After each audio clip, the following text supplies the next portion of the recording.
What are we? Yeah, just say what you were talking about before we started recording. I mean, we talked about a lot of things. Oh yeah, right. No, just like right before, like the moment before I hit start record. Yeah, Matt, what were you saying? It was something about wealth. Yeah, something Yeah, about flexing on the people who are less fortunate than you. Specifically, No. I think you guys got it twisted. Okay. It was actually more about the company Vineyard Vines. I was talking a little bit about the guys who founded it. Oh yeah, so you hate them. You would never rep them. Jake, we misunderstood. He wasn't talking about flexing because he owns a house. He was talking about flexing in his house that he owns while he wears his Vineyard Vines t-shirt. Okay. That makes way more sense for Matthew. That makes way more sense. Thanks. Well, anyway, hello and welcome back. We're the Tough Gut Podcast. And I'm Matthew. I'm Alex. And if I was a pirate, my name would be how Miss Piggy said Long John. So it would still just be Long John, but it would be Long John. And I'm Jake. This man be tall. And this is episode 66, part 4 of our pirate bracket, otherwise known as our finale. Guys, we're just 600 episodes away from our Devils episode. Which we've got something really good in the cooker We've for got that one. something really good planned for episode 666. Yeah. If you, audience, can sustain us for that but long, we have something really good planned. It's going to be Is it another episode Goosebumps if you can special? get there. Who knows? Goosebump special number probably like 30 at that point. And given how many years later it will be, it might be we steal R.L. Stein's little skull. Yeah. Not to say R.L. Stein will be dead in 10 years, but, who knows? No, we're still going to steal it no matter what. We're going to steal a skull. That's piratey, right? Skulls are piratey. Well, we are massively off topic. Yeah, stealing is. Yeah. Stealing and skulls. Skull and I think bone. skulls are piratey. Skull and crossbones. Which I want to say, if we're talking about pirate, the movies in our pirate bracket, another pirate thing in Dodgeball was their skull and crossbones on the death ball in the finale. So that's true. Obviously, you know what, guys? If you'd brought that all up my earlier. votes are changing. Dodgeball beats Pirates Band of Misfits. Dodgeball beats Dead Man's Chest. Finale is Dodgeball versus Hook. Treasure Planet. Yeah, Dodgeball versus Hook. Dodgeball versus Hook. What could have been? However, bringing us back to the topic at hand, we're talking about pirates. It's our finale. Our actual finale will be Pirates of the Caribbean Dead Man's Chest versus Treasure Planet. But before we get there, we've got some honorable mentions. Also, we're going to be spoiling these movies, and we tend to spoil even the honorable mentions that we don't even talk about ad nauseum. So look out for spoilers.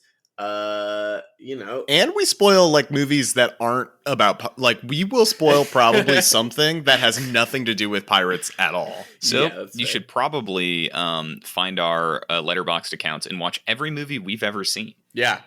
Though I don't think any of us have a perfectly maintained letterbox. No, in fact, I actually I'm the only one that has one. Yeah, I don't have one because I know I've seen a lot of movies, and I would just be overwhelmed that I haven't put reviews and perfect reviews of I just saw them afterwards. So I don't like having a letterbox because it just makes me think I'm incomplete. That's my secret is from the day I started the letterbox, every movie I'd seen since then, rather than going back and anyway, unimportant. Jake, do you wanna start us off with an honorable mention? Oh yeah, I have a fun one. I totally forgot about this one. But is this movie called Captain Ron? Do y'all know Captain Ron? No. Dude, Captain Ron has Kurt Russell as the pirate Captain Ron and Martin Short as this dude who has a family. Short. And it's a guy that has a family. Literally. And he goes on he tries to book them an expensive vacation on a cruise, but he fucks up and fucks the money, and then he runs into this guy. He's like, I'll take you to the Caribbean. And it's Kurt Russell as a deadbeat captain. And they sail out to the Caribbean and encounter pirates and a whole bunch of shenanigans because he's this skeevy guy. And we own this on DVD, my family. Like, I don't know why we owned the 1992 comedy adventure Captain Ron, but it's like pretty fun. Captain tries to keep sleeping with his wife, you know. Oh, yeah, the epitome of a fun time. Yeah. No, but like in a like, oh, this is a lighthearted comedy. It's like a oh, I'm the adventurous, like I'm what your husband could never be, you know, rom-commy. Yeah, I could see that. The boat almost just floods. A really great review here. The scenery is pretty, but the movie never makes one wish to be in it. Yep. No, I think it's objectively a bad movie, but look at the cover of it. Like, look at the. It looks great. It looks like they're just having a fun time, right? Oh god, it has a 26% on Rotten Tomatoes. If we lived in a just universe, Captain Ron, a farce filmed around the Devil's Triangle, would simply have vanished into another dimension. Oh wow. People are critical of this film. But Kurt Russell has an eye patch and he's shirtless most of the movie. It's like Snake Kurt Plissken. Russell looks great. Yeah. It's like Snake Plissken was like, you know, a pirate and just got drunk on the seas. I'd like to believe it's still in the same world. I don't know. I remember it being a fun time. Last one, not to dig too heavy into this. I'm sure it is a fun time. But on Rotten Tomatoes here, there is a rotten review from Emmanuel Levy. Sourced from EmmanuelLevy.com. Oh, okay. And there is no review. What? What? It's just a rotten review with no text. Yeah, he couldn't even bring himself to write about it. You hit full review, and it just brings you back to the Rotten Tomatoes Captain Ron page. Amazing.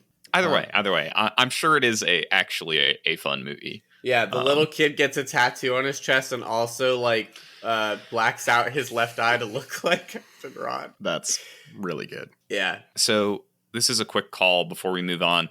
If anyone can find Emmanuel Levy's review of Captain Ron, I'd love to see it, because this seems like genuine lost media. He'll reward you handsomely.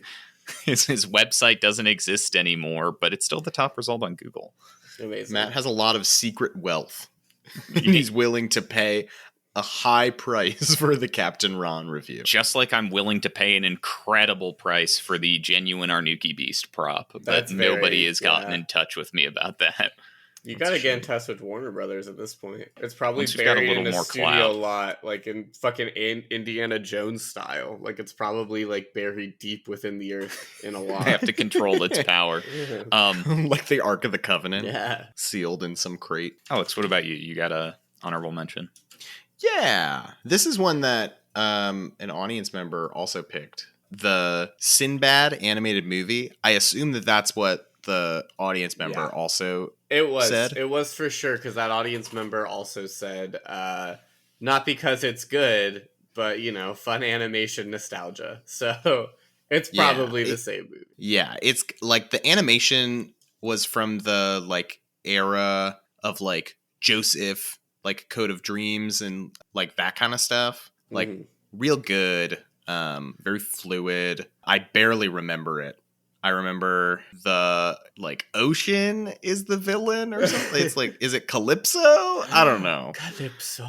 I release you from your human Yeah, bond. but that was that was mine. I don't remember it very well, but I liked it. I just can only think of Sinbad in that one movie with Arnold Schwarzenegger, Deck the Hall, or all throughout the, I don't know, the one Turbo Man, where he's the mailman who literally commits Jingle All the Way. Yeah, Jingle All the Way. He commits all this crap. He has a pipe bomb that he throws at like... Yeah.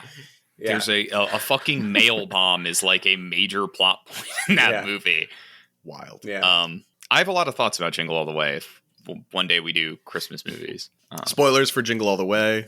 Yeah, I guess so. Yeah, we spoiled that Sinbad is in fact in the movie and he has a pipe bomb. Yeah. A one I almost picked for this bracket, mostly because I texted Jake about this before we were picking. I was like, I don't know what the hell's going on with pirate movies. Half of them are just retellings of Treasure Island. Yeah. What's happening here? So I went a different direction with a retelling of Seven Samurai, Beach of the War Gods. It's Seven Samurai, but instead of bandits, it's Japanese pirates. Yep. That sounds awesome. It sounds pretty awesome. Yeah, no, it's a pretty good time. But he didn't pick it because it's 8 hours long. You know, he didn't want to do that to us because Alex and I would have spite voted against it immediately. True. So one day that may resurface, because there are a lot of Seven Samurai remakes. And this one, I don't know if I'd call it one of my favorites, but it's a fun one nonetheless. I think it's wild for my next honorable mention, if you don't mind, gentlemen.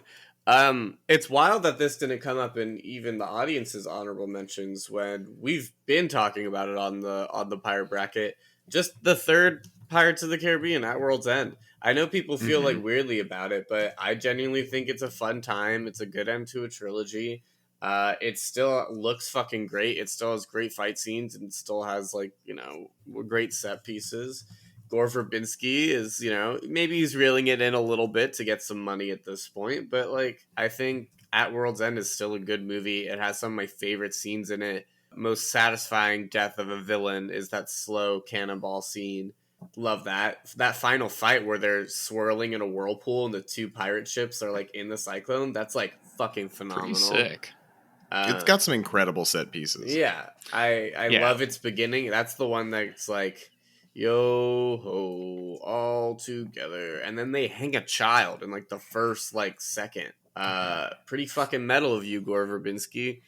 Very metal of Gore Verbinski. Yeah. And fun fact, that was a practical effect. Actually, even more fun fact. Yes, one, it was practical, and two, it was actually a scene cut for Mouse Hunt. That they just plastered in. Something that when you become a really big Gore Verbinski fan that you'll find out is they actually shot nearly 1,500 hours of footage for Mouse Hunt. Most of his other films are actually just cut from that that B-reel. Yeah. Mm-hmm. Instead of any the mouse did a lot of improv. Just kind of let him go at it, set him loose in a room, give him a couple props and see what happens. Yeah, if you look closely at the beginning of the At World's End, the executioner doesn't let out any noise. It's just a little squeak, and it's the mouse dressed up. He just showed up on set one day with a bunch of prisoners. I actually heard it was Christopher Walken after he goes crazy, thinking that he's a little mouse guy. Right. It's good. I think, there are a lot of takes of it. They were able to play a lot. There was a lot of freedom on the Mouse Hunt set. Yeah, I mean, if you're lost right now, go back and listen to our Animal Protagonist bracket. We watch possibly the greatest movie ever made, Mouse Hunt, directed by Gore Verbinski. Watching this movie will change your life. And the tough cut have really been Gore Verbinski stands since then. And he refuses to answer our calls. Yeah. I don't know why. Maybe he's too fucking busy doing his next big thing. I don't know. I got another one. Yeah, go for it. This is a movie I haven't seen, but I thought it'd be funny to talk about. SpongeBob Sponge Out of Water. It's the more recent animated SpongeBob movie where they come out of the water and they become superheroes and get really buff. And Antonio Banderas is a pirate who wants a magic book. Yeah. Okay. And there is a pirate. If we did a pirate bracket, that movie probably would have been. Well, that should have gone up. He probably has a crew. Maybe. I would assume Antonio Banderas as a pirate captain has a crew. It sounds like none of us have seen this movie. Yeah. Probably not. I've not. I know you've talked about the magic book before, and I actually did hear some good things about this movie. That it takes on surrealist comedy really well. Nice. I've not seen it myself though, so I can't. Could we have technically done the OG SpongeBob movie because it has pirates in it? Yeah, probably. Yeah, I mean the loose definition was it has a pirate. Yeah. Well, I mean we nailed that one. I think. I don't know why you say it like that. We nailed that. Yeah, we sure did. Antonio Banderas' character's name is Burger Beard. Yeah, that makes sense. Big fan of burgers. And he steals the Krabby Patty secret recipe. Oh no! Another honorable mention of mine. You dread it, run from it. Whatever the fucking quote is, you can't escape it. It's a Scooby-Doo movie. Yep. Nice. Scooby-Doo Pirates Ahoy. Nice. Which pirate is that? The one where they're on the cruise ship and there's the ghost pirate ship, or is that a different one? Yes, that is that one. Nice. Amazing. Yeah. And they go into the Bermuda Triangle and encounter pirates. Yeah, no, big Scooby-Doo fan over here, as you guys know. Zoinks. You guys got any other honorable mentions, or we want to go through some audience ones? To quote one of our audience members, nope. Okay, yeah. One of our audience members either had an advanced screening of Jordan Peele's upcoming horror film, Nope, and it ruined the fact that it has pirates in it all of a sudden, or they just put Nope when we asked, hey, do you guys have any honorable mentions for pirate movies? They just, all lowercase, Nope. Powerful energy. I feel like, I appreciate it because not only does that show us that, like, hey, they're, like, reading our Instagram posts and stuff, but it also shows, like, they're responding. Even if they don't respond, they're, like, thinking about it, Yeah. My favorite is when people pitch things that are, like, already in our bracket. They're like, yeah, this is a good movie. I'm like, yeah. Tell us you don't listen without, or even look. We post what the matchups are. What the matchups are. Yeah. No, it's pretty good. Of the honorable mentions, I don't know if I talked about it on the show, but I talked about it with you guys. But Porco Rosso was almost what I picked, like between it and Castle in the Sky. But I think Castle in the Sky has, like, I don't know, a little bit more pirates, but they're both great movies. I love Porco Rosso as well. Yeah, I'm a big fan of that one too. Look at that guy, little guy flying around. Yeah. He's not that little. That's the secret. Yeah. Dude, speaking of fucking, you were talking about how Treasure Island gets remade so many times. One of my friends talked to me about Swiss Family Robinson and put it as an honorable mention. This movie and just concept has been, like, remade a million times, and I have no idea. Like, I guess it's based on a book as well, and there's, like, a tree house, and there's, like, I have no idea. I have no idea about this film. It's like they're literal, like, they flee the reign of Napoleon to start afresh in New Guinea, and their ship gets damaged on the way, and the family is on a deserted island and has to, like, rebuild, and there are pirates. Pirates live on the deserted island, thus making it not deserted. What's up? I'm not letting that that joke happen again. What joke? Get out of here with your bless up. Bless up. Anyway. Yeah. I have no idea about it. There's, like, TV shows, but only from, like, the 1960s, like, early on. And then for some reason they just, like, Hollywood decided to leave it alone, which is, like, wild to me because usually Hollywood, if they keep remaking stuff, they'll want to keep remaking stuff. They'll be like, oh, this is a classic. Let's keep remaking this. So either where's the new Swiss Family Robinson? I guess Meet People the are really Robinsons. clamoring for it. Is Maybe it? it's Is Meet new? the Robinsons. I don't know about that. Yeah. That movie has time travel. Yeah, and dude being attracted to right? Isn't there something wrong in there? He's attracted to his mom or something. I think there's something where, like, he kissed his mom. There's some Oedipus stuff in there, right? His future wife. His future mommy wife? Literally, like, his future wife mothers him a little bit. I haven't seen this movie in a long time. Mothers him a little bit, but then also, like, gives him a smooch before he heads back in time, even though he's still a young boy, which is, like, has a lot of implications. I don't think she kisses him on the lips. I don't remember. Yeah, I'm pretty sure that does not happen. She says right before, this is my sexy kiss. So it's like a little... She says right before, like, when I see you next, I'll have my top off. Like, you're about to crush this my God. No. Edit it out, or at least bleep it. Man, bleep guys, it, time travel's weird. Yeah. We can bleep that. Yeah. Fun fact about Meet the Robinsons. The villain's name is Goob.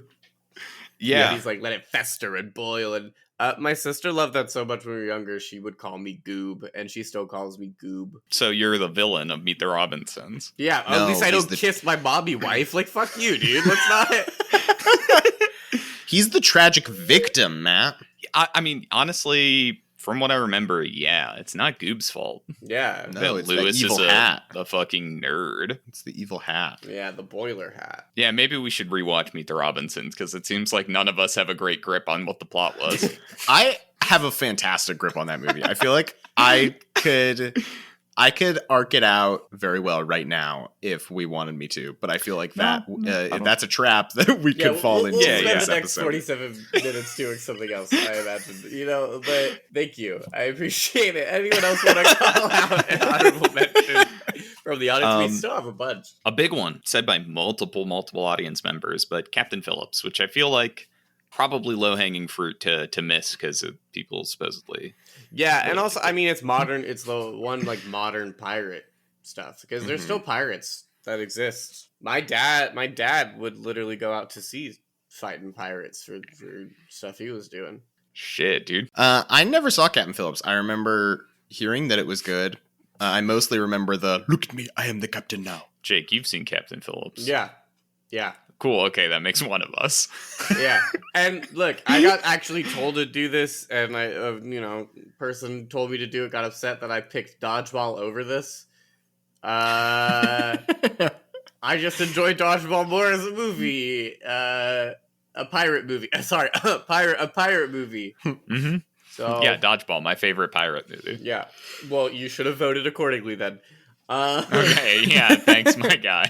Look, yeah, like Captain Phillips would have been fun to have more modern pirate, but that's one on us. thing I will say, as far as Captain Phillips goes, to my knowledge, most of these Somalian pirates were Somalian actors, which is very cool. Oh, that's pretty cool. Yeah. Tom Hanks got Chet Hanks to give him some lessons about any kind of black culture and interacting with other cultures. Chet's expertise. Yeah. Mm-hmm. I'll say I do love Tom Hanks as an actor. Oh, I thought you were gonna say Chet. Oh God, I thought you were gonna say Chet. No, but I just think we should pick more Tom Hanks movies. Yeah, much like we did a Nicolas Cage bracket, we should do a Tom Hanks. Who knows? Tom Hanks may appear in our next bracket. It's a very high chance that he will. I would assume. Probably. He could just be all Tom Hanks,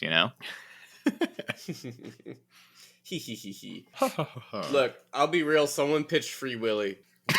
I don't understand. Look, I love our audience. I really, really do. But sometimes they're little stinkers. There's a reason we do this show. Yeah, honestly, it gives me affirmation. Like, sometimes they give pitches and like, oh, yeah, we did miss that. That really sucks. And then sometimes they pitch Free Willy.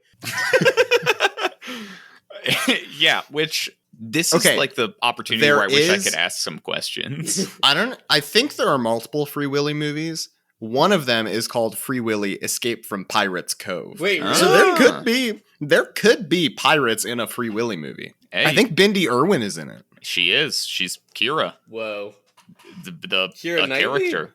The main character. Kira discovers a baby orca stranded in the lagoon near her grandfather's rundown seaside amusement park. Holy shit. Wow. Free Willy. This movie came out first in Hungary. Interesting. Wait, okay. This movie stars Bindi Irwin, parentheses, daughter of Croc Hunter, Steve, and otherwise known as the Jungle Girl. Yeah, sure, why not? I don't think there are pirates in this movie. It just spoilers sounds for Free Willy Escape from Pirates Cove. Oh, well, the poster does have a pirate guy. Anyway, I don't know. I would love to ask some questions, audience member, but unfortunately we can't. I don't know who you are. Another one that I'm a huge fan of, but didn't feel piratey enough for me, but Stardust, which is a lovely film, lovely story by the oh so talented Neil Gaiman, but not enough pirates going on there for me to want to put it in this one. Yeah, I do also love Stardust, but it's no Free Willy. Someone in the audience said The Pirates Who Don't Do Anything, which is a VeggieTales Pirates movie. My only experience with VeggieTales was in Hebrew school. I watched the VeggieTales do the story of Moses. Wow. That's and cool. I always felt like other people liked VeggieTales more than I did. Yeah, well, that's because they're Christian. Yeah. Uh-oh. Ruh-roh. Jews in the podcast. Pirates. Yeah. Everyone knows zucchini is Catholic. Isn't one of them a zucchini? What a good sentence. Is he a cucumber? Probably. Larry Cucumber. Larry Larry's the cucumber. I'm looking at the list. There's a tomato, right? Yeah, there's definitely a tomato. Okay, well, moving away from the Veggie Tales, because it seems we're really scraping the bottom of the barrel. Oh, it looks like there's a butternut squash. Right. I do wanna call out. Someone put Bad Traveling, which is technically a short film in the new season of Love, Death, and Robots. Fucking phenomenal. Really, really good. David Fincher directed it himself. If you guys haven't seen that one, genuinely like take a look at that short film. It is a really, really good movie, but like, we don't do short films on this. We could do that one day for a special. Why couldn't we pick a short film? I feel like we could pick a short film. Yeah. We just have never done that before. Like, just picked a short. It'd be kind of cool. Okay, well then. It'd save several hours. Hey, we're on that grind. That's true, podcasting grind. But yeah, Bad Traveling genuinely is really good. Just want to call it out. I mean, it's technically in a TV show that features short films, so it's like a little weird. But it's very good. It is a complete story. Highly recommend. Nice. Good plug. Nice. Any other honorable mention you guys want to call out before we move on to our final matchup here? Someone said Princess Bride. That's a fun one. I like Princess Bride. I don't know. It's kind of piratey because he plays Dread Pirate Roberts, but like not super piratey. Mm-hmm. But great movie. Yeah. Yeah. People also did The Goonies. We'd be remiss if we didn't mention The Goonies, I feel like. I've actually never seen The Goonies. You never seen The Goonies? No, I haven't. It is a probably in retrospect, some bits probably haven't aged super well. Yeah, but people love The Goonies. That's a beloved film. Yeah. Something people feel very close to. Yeah. All right. Well, anything else? Thank you guys so much for submitting so many honorable mentions and allowing us to, submit. Can't believe no one else was on my Captain Ron kick, but whatever, it's fine. We appreciate you. We love interacting with y'all in any way, shape, or form. We don't have any other honorable mentions, do we? No, none other floating around? I don't. Oh, we got an email. I actually, oh shit. Yeah, it's from our dear friend, Optimus Prime Rib. He sent it actually yesterday, I think. He sent it in the middle of the day. See, this is nice. why I haven't looked at it yet. I have my notifications off for our email, because I The can't corporate email. I can't in the middle of the day be getting like Optimus Prime Rib death threats.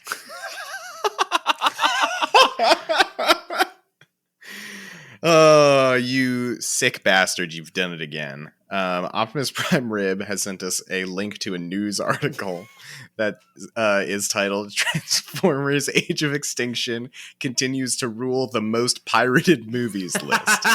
That's pretty funny. That's pretty funny. Pretty good. How does he keep doing good. this day after day?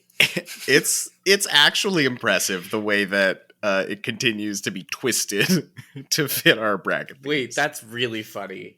A fun fact, blast from the past kind of moment. It's like, this week's first new entry landed it straight at number 2, Sex Tape, a comedy featuring Cameron Diaz and Jason Segel. A friend of mine, when Sex Tape came out, immediately pirated it. Wow. Yeah, so did they think it was an actual sex tape between Cameron Diaz and Jason Segel? Maybe. I don't know. That's the only way I think anyone would be excited for that movie. Want to actually watch it. Yeah. I wonder how much time Optimus Prime Rib spends finding these. I'd like to because this is an article from 2014. Like, I feel like it doesn't just come up if you search Transformers Age of Extinction pirate. Right? Maybe it does. It probably does. Because what else would come up, We're learning your methods, Optimus Prime Rib. Yeah, and how lazy you are. It's just a bunch of weird... Oh, no, this comes up with, like, villains. Yeah, it's like a bunch of weird Transformers lore. Huh. So maybe... Maybe they did their research. Or maybe they set the years to specifically 2014 in their search. Or they're from the past. That's true. Oh, it's just on the second page of Google links. The second page of Google, that is near impossible to get to. Well, yet again, Optimus Prime Rib continues to do this. I look forward to the day when Alex has to bow out of the podcast because we put Age of Extinction in.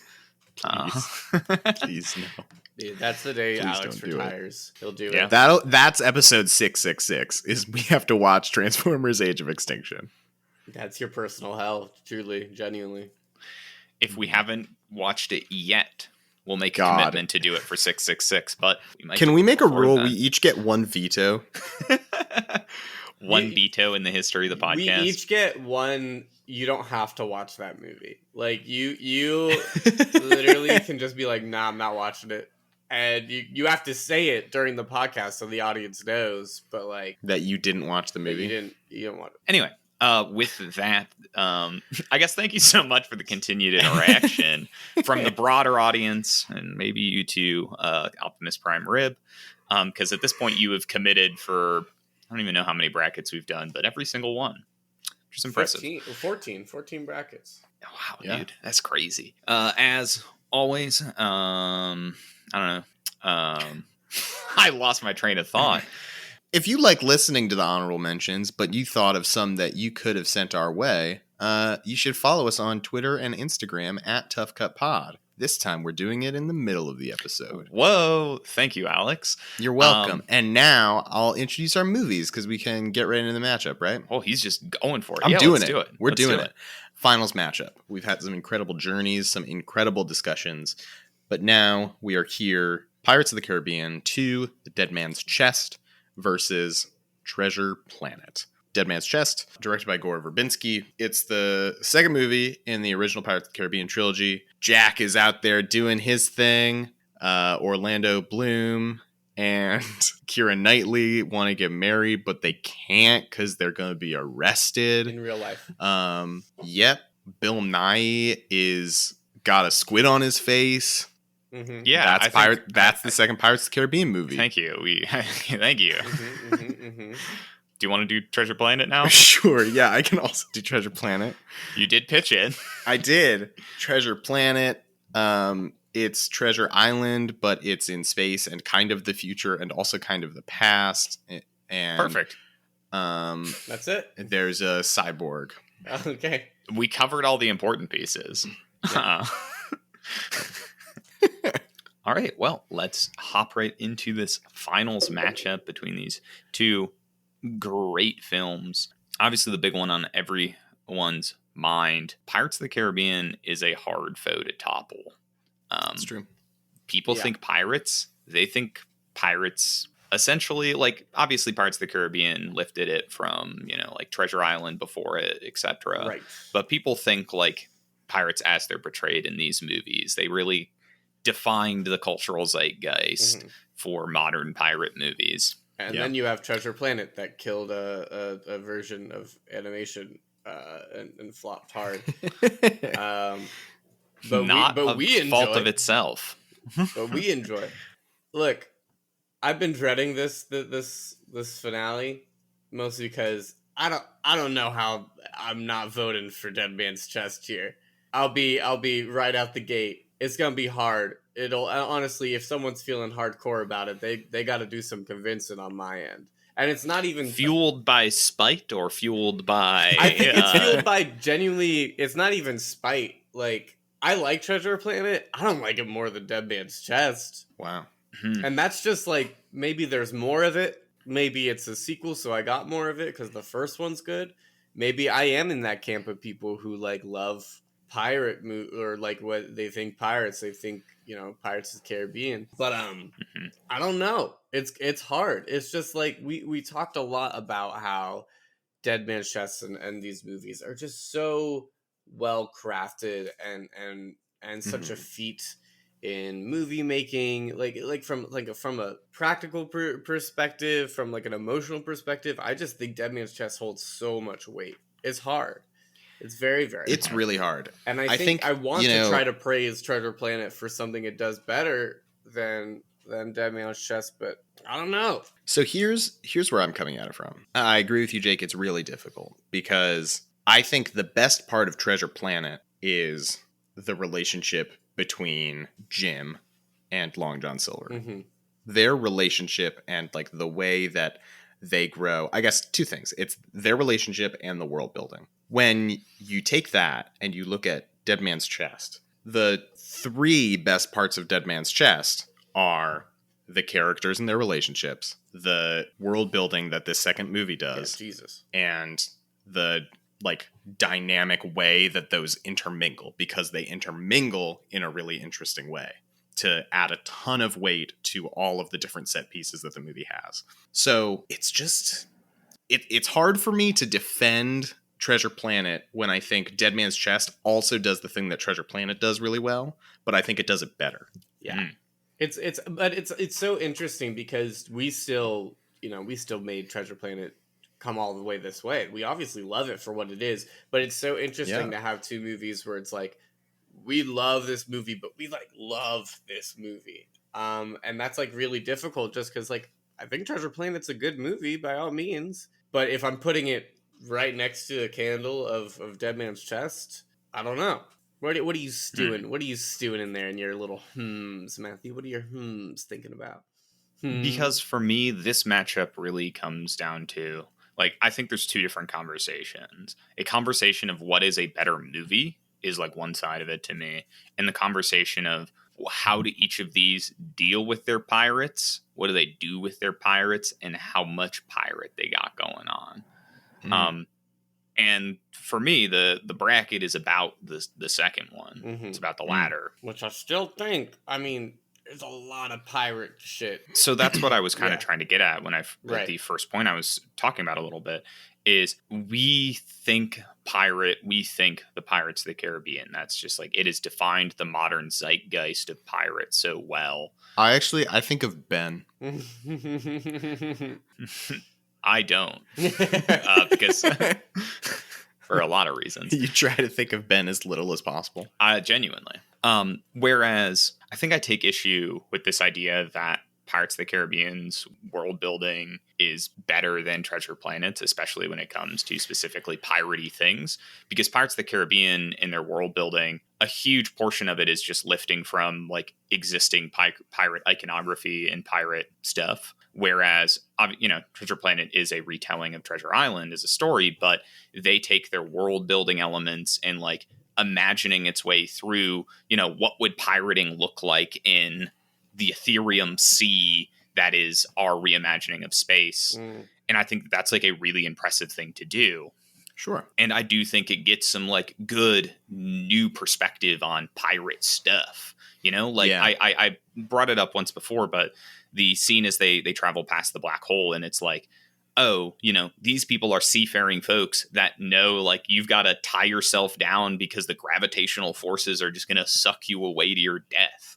Like that is like such a cool little tidbit of world building that like feels like that's what, like pirates would learn to do this stuff because they, grow up on ships, grow up sailing around the galaxy. Right. That's a really good point. And I think what that actually reminds me of and makes me think of is that while I think like on its surface, Pirates of the Caribbean appears like the more piratey movie, right? But I think when you're looking at story structure and like end goals and things like that, Treasure Planet actually has the more piratey narrative, I guess. Like it feels like a more pirate-centric narrative versus Dead Man's Chest. Because in Pirates of the Caribbean...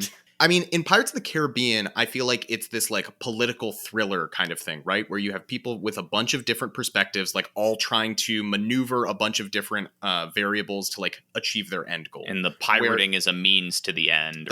Pirating is a means to the end. Whereas Treasure Planet, a pirate in and of itself. Right. Treasure Planet is like, we are going to like hunt down this pirate captain's like loot of 1,000 worlds. Like that is so piratey. That to me feels like real pirates. It was a political thing like that. That was it was illegal to do piracy, and they like actually like had people doing stuff, and like that was a real like that is the trading, the trades. They wanted free trade. Like that's what do you mean? It's more piratey. I get that it's in space. I'm talking about just like like standard pirate narratives, like. The standard pirate narrative is like searching for treasure, right? That's the pirate thing. Gold. I don't know. I feel like that's what you get in Treasure Planet. You don't get that as much in Pirates of the Caribbean. They're searching for a chest. They're just putting lore, and pirates are superstitious a lot. That's like a real pirate thing. And incorporating, I think you're not giving enough credit to like breathing life into Davy Jones and Davy Jones' locker. That's like fucking super creative and dope. and like having Okay, real the talk, real talk. Kraken. Pivoting the conversation. Sure. Pirate crews are in a fight ring. They each pick one crew member to represent themselves for some reason. I'm not saying why they chose this way, but the two pirate crew members that are chosen to represent their crews are Ben and the member of Davy Jones's crew that's got the hermit crab head. Oh, hermit crab man who fucks up on the A island. hermit crab head is gonna fucking slaughter Ben. There's no contest. And you could give hermit crab head just the head, and he would still win. Okay, that was all, I guess. No, Yeah. Sorry, Matthew's hatred for Ben will still fuel him past any real conversation there. Any yes Which anding. I guess I should have just like kept mentioning Ben in the semi-finale or semi-finals and just seen him get angry about this movie. Hey guys, so I found a random Pirates of the Caribbean character generator. Oh my god. So we got Governor Weatherby Swan. How's he faring against Ben? That's a fair fight. Yeah. No, I Though still he think doesn't. he's He like whooping his punches ass. a guy. Yeah, they still Yeah, whoop his- I mean- whoops his ass. Well, Ben with or without the brain chip. Look up a wild generator that has either Ben or Ben with or without the brain chip. The internet I think is it's gotta be- exceptional. There's gotta be it.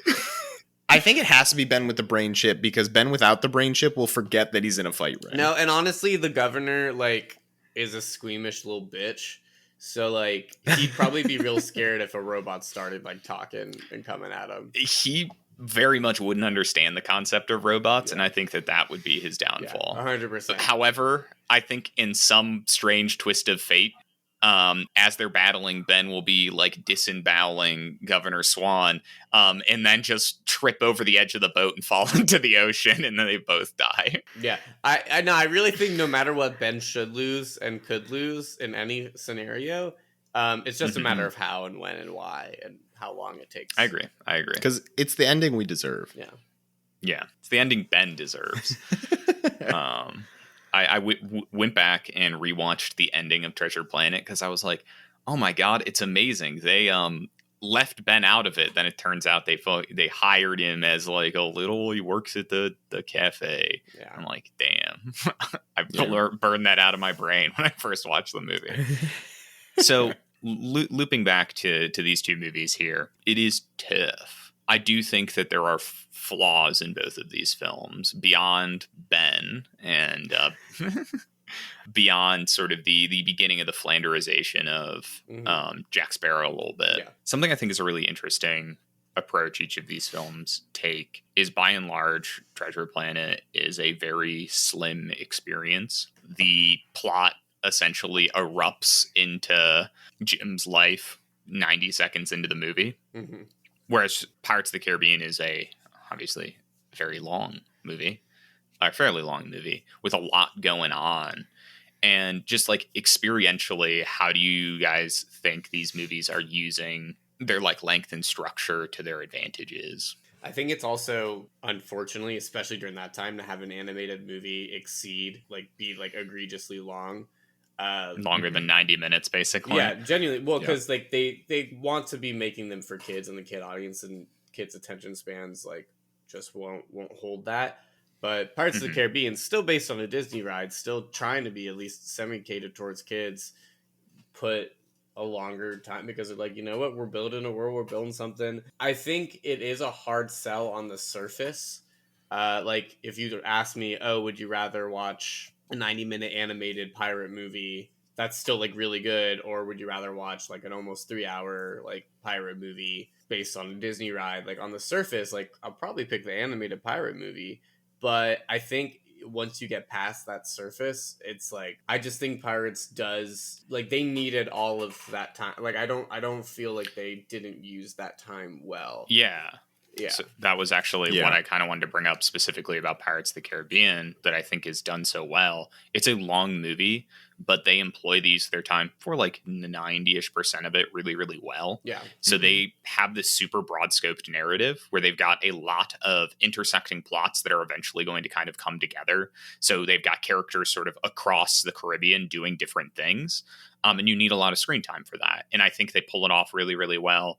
Potentially the one exception being, or the big exception, not the one exception, the big exception being the Cannibal Island, which is like a pretty fun set piece. Yeah, you don't necessarily but I don't know if it need contributes to character. Yeah, you don't necessarily need it. I mean, it shows, it gets, who gets back on the island on that one? So Will. That's when Will that's like a meets vehicle up with for the crew Will again. to have a fun return rather than I'm on the ship again. Let's do it.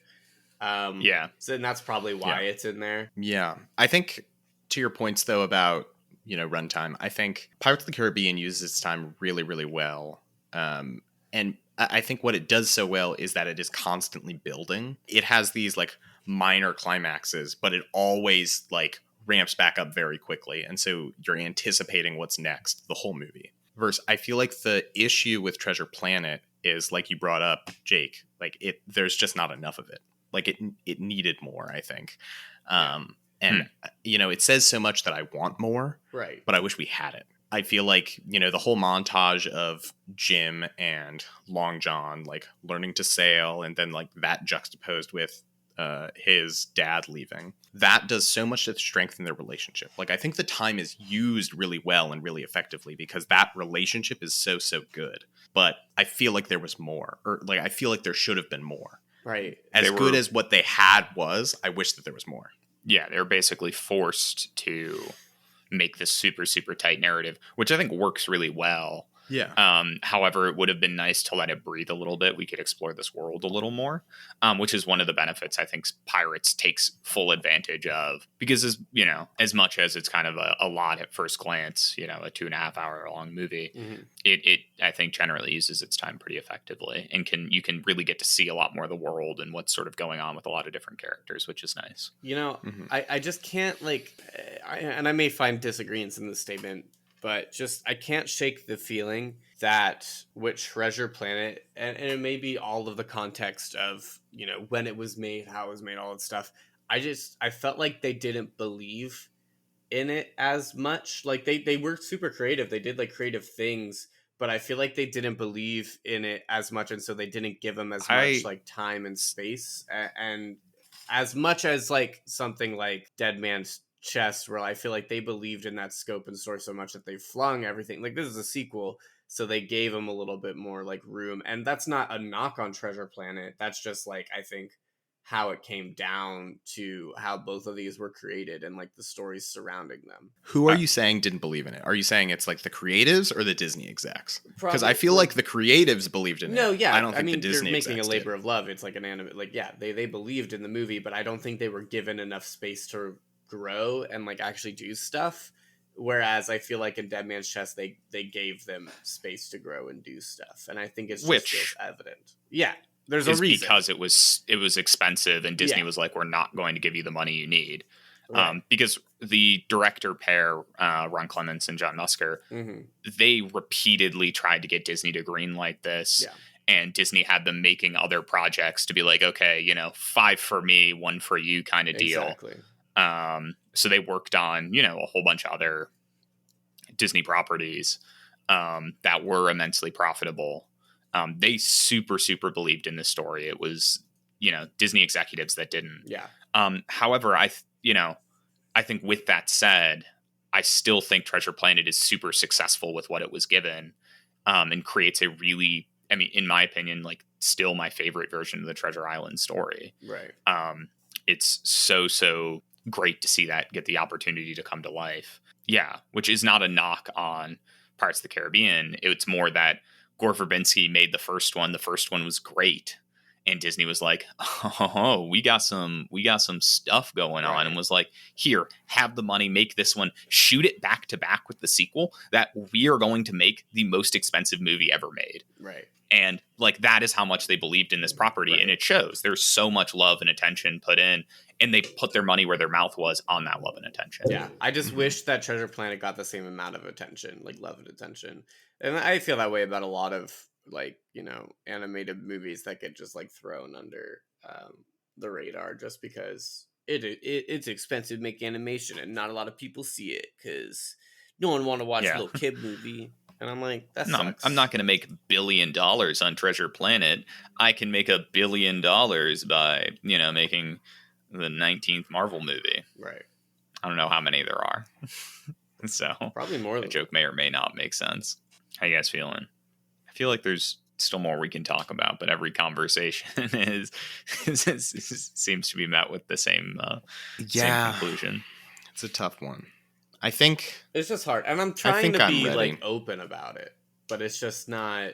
There's such a disconnect here. It's just it's a very large chasm, and I'm trying to break my barriers here. So I guess you think that Dead Man's Chest is both a better pirate movie and just a better movie in general than Treasure Planet. Yeah. So is that there's no world where you don't essentially, without, you know, another hour of convincing, there's no world where you're gonna vote for Treasure Planet? I don't think so. Where are you kind of litmus test, Alex? Where are you kind of sitting? You know, I'm somewhere in the middle. I think I'm leaning more towards Dead Man's Chest, though. What about you? Where are you at? I think that is the very first point I was making. One of these I think I like better as a film. The other one I think is a better pirate experience. I think that I'm going to vote for Pirates of the Caribbean, Dead Man's Chest. I also am voting for Pirates of the Caribbean, Dead Man's Chest. I think, like you guys said earlier, it is hard to think of a more piratey series of movies than the Pirates of the Caribbean movies. When you think of pirates, you think of them. And I think it's got to be Dead Man's Chest. In a strange twist of fate, I'm actually voting. This is the one scenario where I would vote for Treasure Planet. You know, so no. I can't even joke vote it. I'm voting for Dead Man's Chest. I genuinely think Treasure Planet's a great movie. Like I think it sucks doing this matchup because I know we all love Treasure Planet and we don't want it to feel like it's like overwhelming. But like sometimes the truth is the truth, and I just, you know, I think if we like took our final matchups and the final matchups turned from like bracket theme to just like best movie, that would be a much harder conversation, I think, than which one's the best, like the pirate movie. Sure. Yeah. You know? Yeah. I mean, Pirates of the Caribbean literally, you know, as I've said 8 times, defined the genre of pirates in modern cinema. Like, you can't escape that. That is that is powerful. Right. With that, Pirates of the Caribbean, Dead Man's Chest wins our Pirates bracket. Much congratulations, Gore, now a 2-time winning director. Oh, wait, Mouse Hunt didn't win. Bastards, spoilers for our bracket. We're spoiling our own content. Honestly, I'd kind of forgotten. I just view it as a winner at this point. With how much it's been referenced. Yeah, probably. Yeah, you hear us talking about Paddington 2? No. I still do. I like lots of Paddington tweets. That's really good. That's really wholesome of you. There's a good Platinum Jubilee Paddington had tea with the Queen. I love that. That's really, really sweet. Not that I'm a monarchist. Anyway, we're not getting into that, but you know, Paddington might convince me. Hey, you voted for pirates who have a pirate code and the king, so maybe you are. True. With that said, big monarchy boy. Follow us, rate the show on all your favorite listening platforms. Mm-hmm. There are lots of them, and we'd love to get your guys' reviews. Beyond that, there's one last big topic that we've got to cover today. Yeah. Yeah. What's that thing in Matthew's beard? Yeah, you didn't know Matthew had a beard, huh? It's a little bit of pretzel crumbs. He was eating pretzels earlier, and there's some crumbs in there. No, isn't that kind of funny? And romantic. Well, it's, you know, a brush with a kiss in that beard. Certainly would be a little romantic. I wish that were me. With that said, a perfect transition that was... What are we doing, boys? 90s rom-coms. 90s rom-coms. There were too many rom-coms that we had to limit it to just the 90s. Don't worry, our next bracket after that totally won't be 2000s rom-coms. Might be, I don't know. It'd be kind of funny. It would be funny. There are a ton of them. And I'm gonna pick the bad ones. I'm kidding. Captain Ron. What a powerful choice that would be. Yeah. So look forward to it. It's going to be a lot of fun. Classic 90s rom-coms. Because it's been a little while since the boys on the Tough Cut had gotten a little sultry with you. Summer of Love. Ooh, Summer of Love. Summer of Love with the Tough Cut podcast. Ooh, you gonna get a It's little you. lovey-dovey with us? You on a 3-way date with the hosts of the Tough Cut. We ask I'd be in a what kind three-way of with wine us. you'd like with dinner. Oh, Wait, okay. what? Oh, Well, yeah, sorry, nice. wine and Huh? dinner. Yeah. wine and dine them. We will wine and dine all our listeners all summer long. Come along for the rom-com bracket. It's sure to be lots of fun. Mhm. I think we did just a perfect outro. I think nothing about this outro could be like, I don't know. I just think I have one more thing to tell the audience. It's the pirate bracket. I made this promise. I don't know if it got cut in all the episodes. I need to tell them. I need to tell the audience where the treasure is buried. The treasure is located